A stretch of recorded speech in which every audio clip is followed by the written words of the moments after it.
கடவுள் என்றால் அன்புக்கு ஈடேது சொல்.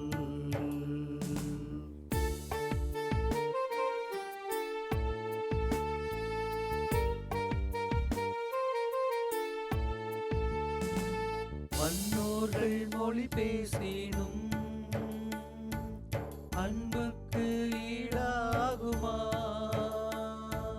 மன்னோர்கள் மொழி பேசினும் அன்புக்கு ஈடாகுமா? விண்ணோர்கள் மொழி பேசினும் அன்புக்கு ஈடாகுமா? அன்பே கடவுள் என்றால் அன்புக்கு ஈடேது சொல். அன்பே இன்பம் என்றால் அன்புக்கு விலையேது சொல். அன்பே கடவுள் என்றால் அன்புக்கு ஈடேது சொல்.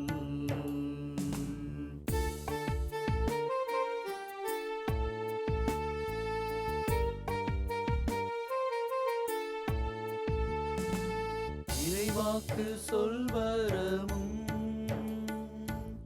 அன்புக்கு ஈடாகுமா? இறைவாக்கு சொல்வரமும் அன்புக்கு ஈடாகுமா? மறைபொருள் உணர்பொருளும் அன்புக்கு ஈடாகுமா? அன்பே கடவுள் என்றால் அன்புக்கு ஈடேது சொல். அன்பே இன்பம் என்றால் அன்புக்கு விலையேது சொல். அன்பே கடவுள் என்றால் அன்புக்கு ஈடேது சொல்.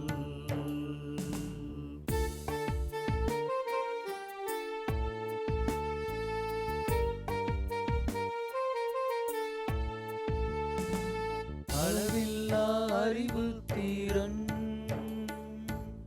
அன்புக்கு ஈடாகுமா? அளவில்லா அறிவு தீரன்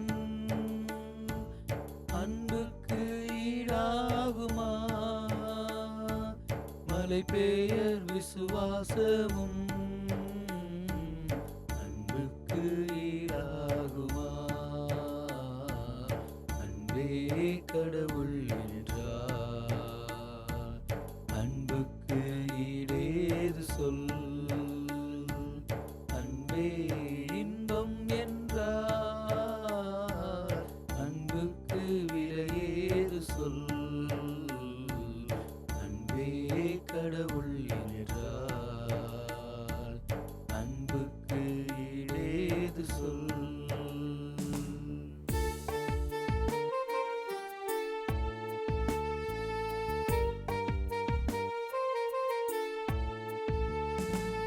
உள்பொருள் வழங்கும் தன்மை அன்புக்கு ஈடாகுமா? உள்பொருள் வழங்கும் தன்மை அன்புக்கு ஈடாகுமா? என் உடல் எரிப்பதுமே அன்புக்கு ஈடாகுமா?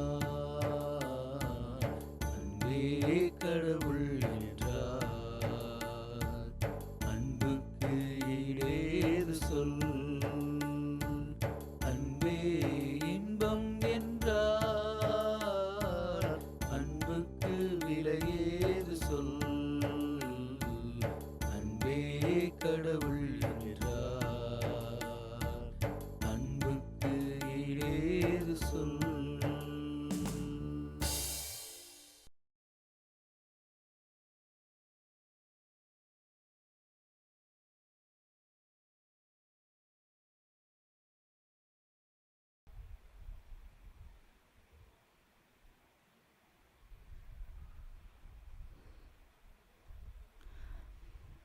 புனித மார்க் எழுதிய நற்செய்தி அதிகாரம் 9 இறை திருவசனங்கள் 30-32 வரை.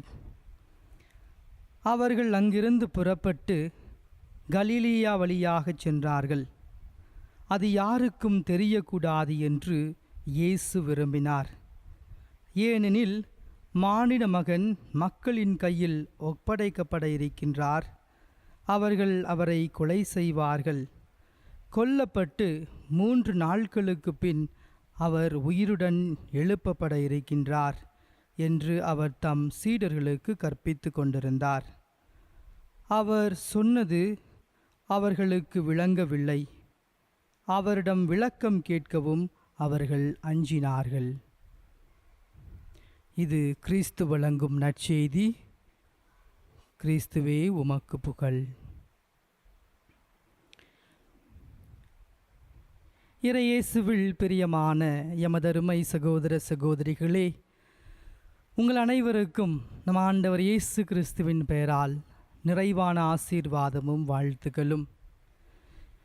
இன்று இப்பொழுது வாசிக்கப்பட்ட இந்த நற்செய்தி வாசகத்திலே நம் ஆண்டவராகிய இயேசு கிறிஸ்து தனது சீடர்களுக்கு மிக முக்கியமான ஒரு உண்மையை வெளிப்படுத்துகின்றார். தந்தையாம் கடவுளுக்கும் நம் இயேசுவுக்கு மட்டுமே தெரிந்த அந்த உண்மையை வெளிப்படுத்துகின்றார். அது என்னவெனில் நாம் பார்த்தோமெனில், நம் ஆண்டவராகிய இயேசு கிறிஸ்து மனிதர்கள் கையில் ஒப்படைக்கப்பட்டு கொலை செய்யப்பட்டு மேலுமாக 3ஆம் நாளில் உயிருடன் எழுப்பப்படுவார் என்பதுதான். இதை சீடர்களால் புரிந்து கொள்ள முடியவில்லை. மேலுமாக இயேசுவிடம் விளக்கம் கேட்கவும் அவர்கள் தயங்கினார்கள். அன்புக்குரியவர்களே, இந்த நல்ல வேளையிலே உங்கள் அனைவரோடும் நான் 3 இறை கருத்துக்களை சிந்திக்க அழைப்பு விடுக்கின்றேன். முதலாவதாக, நம் ஆண்டவர் இயேசு செய்த தியாகத்தையும் அவர் செய்த மீட்பையும் நாம் நினைத்து பார்த்து தியானிக்க இருக்கின்றோம். கடவுள் தனது ஒரே மகனாகிய இயேசு கிறிஸ்துவை இந்த மண்ணுலகிற்கு அனுப்பினார். நம் ஒவ்வொருவரின் பாவத்தை அவர் தனது சிலுவையிலே ஏற்று தனது உயிரையே தியாகமாக கொடுத்து நமக்காக மரிக்கின்றார். நம்முடைய பாவ நிலையை அவர் ஏற்று தனது அன்பின் வெளிப்பாடை அவர் வெளிப்படுத்துகின்றார். இதைத்தான் மத்தேயு எழுதிய நற்செய்தி அதிகாரம் 20 இறை திருவசனம் 28 நாம் பார்க்கின்றோம். மானிட மகன் தொண்டு ஏற்பதற்கு அல்ல, தொண்டு ஆற்றுவதற்கும் பலருடைய மீட்புக்கு ஈடாக தம் உயிரை கொடுப்பதற்குமே வந்தார் என்று. அன்பு கூறியவர்களே, நம் பாவங்களை ஏற்று நம் ஆண்டவராகிய இயேசு கிறிஸ்து சிலுவையிலே தன்னையே தியாகமாக கொடுத்தார். நாம் அனைவரும் அந்த தியாகத்தை நினைத்து நன்றி நவிழ்கின்றோமா, அல்லது மீண்டுமாக பாவ நிலைக்கு திரும்பி சென்று விட்டோமா என்று இந்த நல்ல வேளையிலே நாம் ஒவ்வொருவரும் சிந்திக்க அழைக்கப்பட்டிருக்கின்றோம். மேலுமாக இரண்டாவதாக, சீடர்களின் அறியாமையும் அவர்களின் பயமும். அன்புக்குரியவர்களே, பல ஆண்டுகளாக நம் ஆண்டவர் இயேசு கிறிஸ்துவோடு சீடர்கள் பயணித்தார்கள். நம் ஆண்டவர் இயேசு கிறிஸ்து செய்த ஒவ்வொரு அதிசயத்திலையும் ஒவ்வொரு அருள் அடையாளத்திலையும் அவர்கள் பங்கேற்றார்கள். ஆனால் இயேசுவின் பாடுகளையும் துன்ப கிண்ணத்தையும் அவர்களால் புரிந்து கொள்ள முடியவில்லை. ஏனென்று பார்த்தோமெனில், சீடர்களின் பார்வை பெருமை தேடிய பார்வையாக இருக்கின்றது. சீடர்களின் பார்வை ஆட்சி தேடிய பார்வையாக இருக்கின்றது. சீடர்களின் பார்வை புகழை தேடிய பார்வையாக இருக்கின்றது. அன்புக்குரியவர்களே, இந்த நல்ல நேரத்திலே நாம் ஒவ்வொருவரும் நம்மளுடைய பார்வை எவ்விதம் இருக்கின்றது என்று நாம் சிந்தித்து பார்க்க வேண்டும். நம்மளுடைய பார்வையும் பெருமை தேடிய பார்வையாக இருக்கின்றதா, புகழையும் ஆசீர்வாதத்தையும் ஆட்சியையும் தேடி ஓடுகின்ற பார்வையாக இருக்கின்றதா என்று நாம் சிந்திக்க அழைக்கப்பட்டிருக்கின்றோம். நாம் எப்பொழுது புகழையும் ஆட்சியையும் தேடி ஓடுகின்றோமோ அப்பொழுது கண்டிப்பாக நம்மால் இயேசுவை பார்க்க முடியாது. மூன்றாவதாக நம் ஆண்டவர் இயேசு கிறிஸ்துவோடு உயிர்த்தெழ இன்று நாம் அழைக்கப்பட்டிருக்கின்றோம். நாம் எப்பொழுது பழைய நிலையிலிருந்து, அதாவது பாவ நிலையிலிருந்து இயேசுவோடு உயிர்த்தெழும் பொழுது நாம் அனைவரும் புது வாழ்வில் நுழைகின்றோம். இதைத்தான் திருத்தூதர் பவுல் கொலோசியருக்கு எழுதிய திருமுகம் அதிகாரம் 3 இறைத்திருவசனம் 1 நாம் பார்க்கின்றோம். நீங்கள் கிறிஸ்துவோடு உயிர்த்தெழும் பொழுது தீயதை விட்டுவிட்டு அவரோடு புதிய வாழ்விலே இணைகின்றீர்கள். அன்புக்குரியவர்களே, இந்த தவ காலத்திலே நாம் ஒவ்வொருவரும் புதிய வாழ்விலே நுழைய அழைக்கப்பட்டிருக்கின்றோம். இயேசுவோடு உயிர்த்தெழுந்து நாம் ஒவ்வொருவரும் புதிய வாழ்விலே நுழையும் பொழுது பாவத்தை நாம் விட்டுவிட்டு இயேசுவை நாம் இறுக்கி பற்றி பிடிக்க வேண்டும். அன்புக்குரியவர்களே, இதை உணர்ந்தவர்களாக, இயேசுவின் தியாகத்தை உணர்ந்தவர்களாக நாம் வாழ்வோம். நிறைவான ஆசீர்வாதத்தை பெறுவோம். ஆமேன்.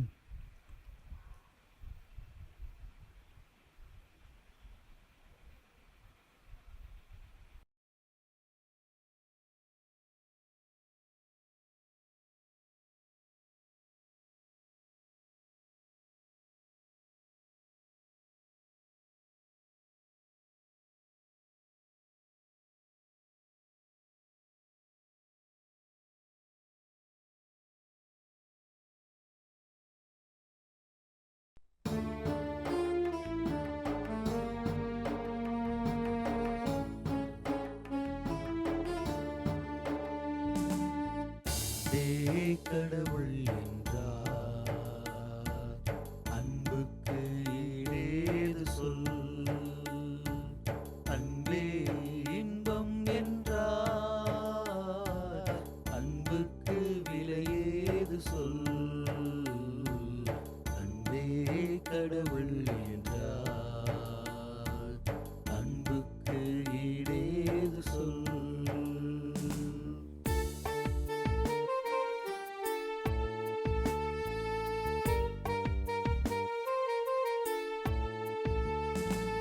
மன்னோர்கள் மொழி பேசினும்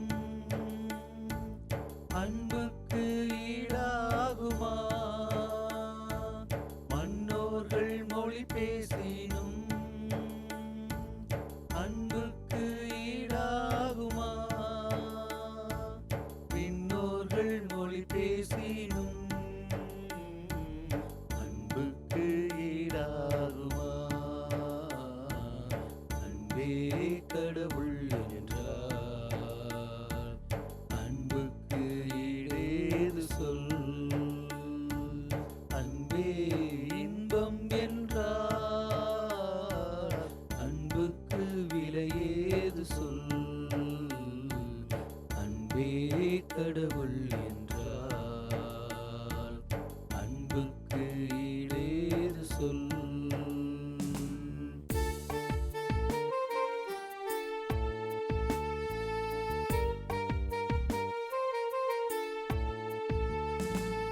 இறைவாக்கு சொல்வரமும் அன்புக்கு ஈடாகுமா? இறைவாக்கு சொல்வரமும் அன்புக்கு ஈடாகுமா? மறைபொருள் உணர்பொருளும் அன்புக்கு ஈடாகுமா? அன்பே கடவுள் என்றார், அன்புக்கு ஈடேது சொல்.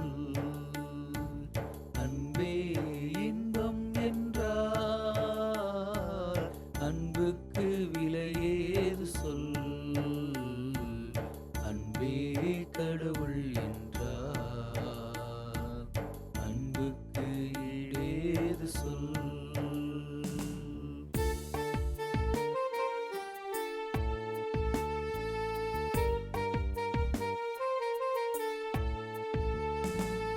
அளவில்லா அறிவு திறன் அன்புக்கு ஈடாகுமா? அளவில்லா அறிவு திறன் அன்புக்கு ஈடாகுமா? தந்தை பெயர் விசுவாசமும் அன்புக்கு ஈடாகுமா? அன்பே கடவுள் என்றார். அன்புக்கு ஈடேது சொல்? அன்பே இன்பம் என்றார். அன்புக்கு விலையேது சொல்? அன்பே கடவுள் என்றார். அன்புக்கு ஈடேது சொல்?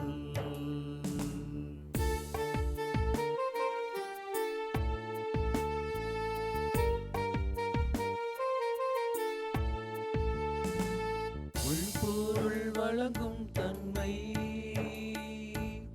அன்புக்கு ஈடாகுமா?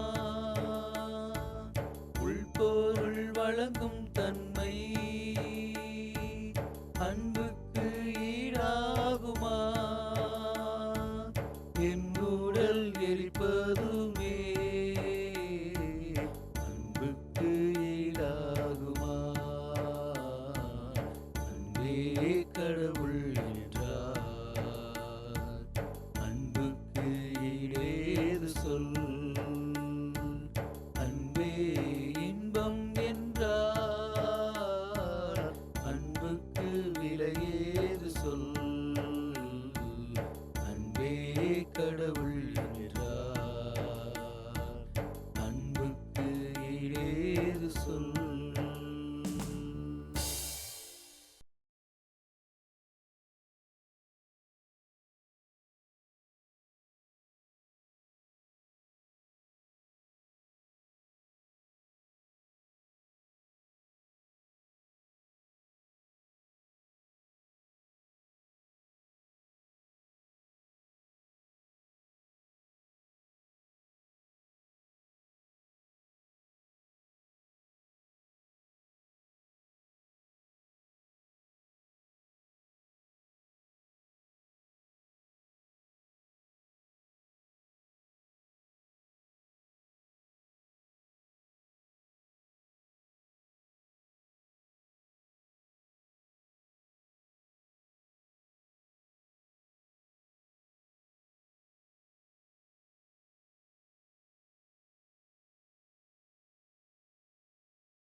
நின்று அவர்களுக்கு அப்பம் அளித்தீரே. இனிமேலாம் கண்ணலத்தை கொண்ட அப்பம் இதுவே. மன்றாடுவோமாக. இறைவா, இந்த வியப்புக்குரிய திருவருட் சாதனத்திலே உம்முடைய பாடுகளின் நினைவை எங்களுக்கு விட்டு சென்றீ. உம் திருவுடல் திரு இரத்தம் ஆகியவற்றின் தூய மறைபொருளை வணங்கும் நாங்கள் உமது மீட்பின் பயனை இடைவிடாமல் தூய்த்துணர்ந்து மகிழ அருள்வீராக. தந்தையாகிய இறைவனோடு தூய ஆவியாரின் ஒன்றைப்பில் இறைவனாய் என்றென்றும் வாழ்ந்து ஆட்சி செய்கின்ற உம்மை மன்றாடுகின்றோ.